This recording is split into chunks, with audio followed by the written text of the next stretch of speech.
India aims to cover E20 fuel pan-India by 2025.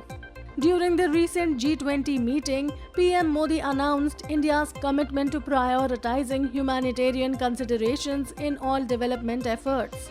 This places a responsibility on India to lead by example and demonstrate its commitment to this mission.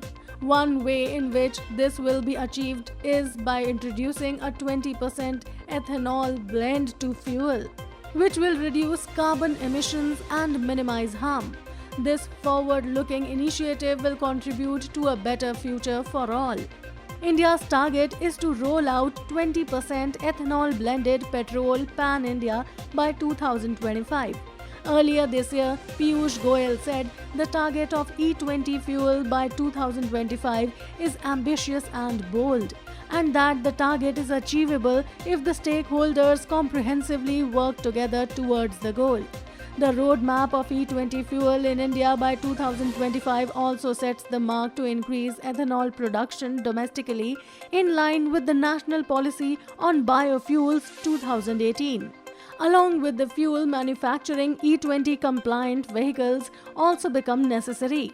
It is therefore necessary to introduce E10 engine-tuned vehicles from 2025, expand renewable resources such as maize that can be converted into ethanol, and promote technology to convert inedible feedstocks to ethanol.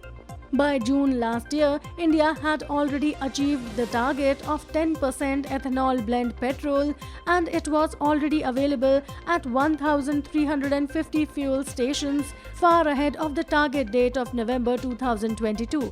The ministers during the G20 summit in the Global Biofuel Alliance announced, in cooperation with the US and Brazil, that India would initiate the E20 fuel and would be open to other G20 countries as well.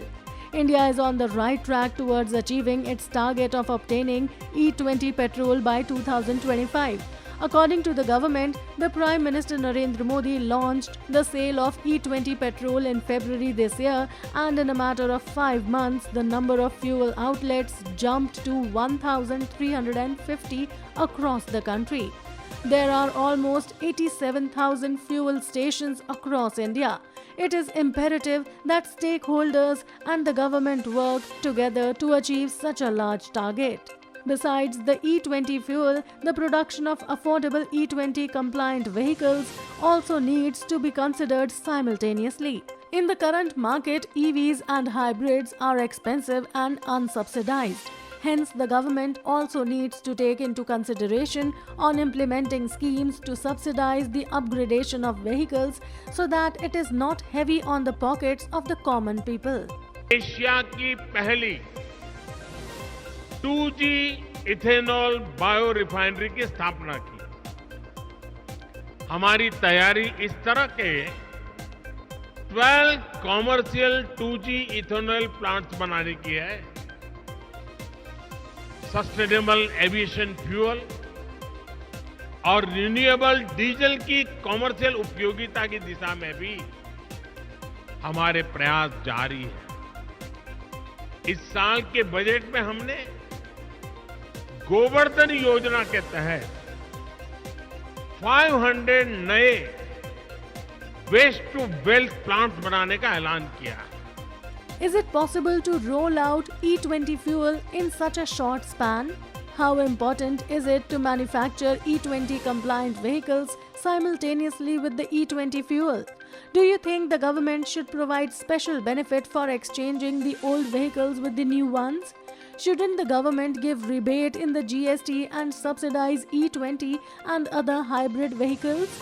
Why hasn't the government implemented schemes like FAME for the new generation vehicles? Kindly share your feedback on the content in the comment section. To receive more such updates, kindly follow Air News channel and don't forget to like, share and subscribe.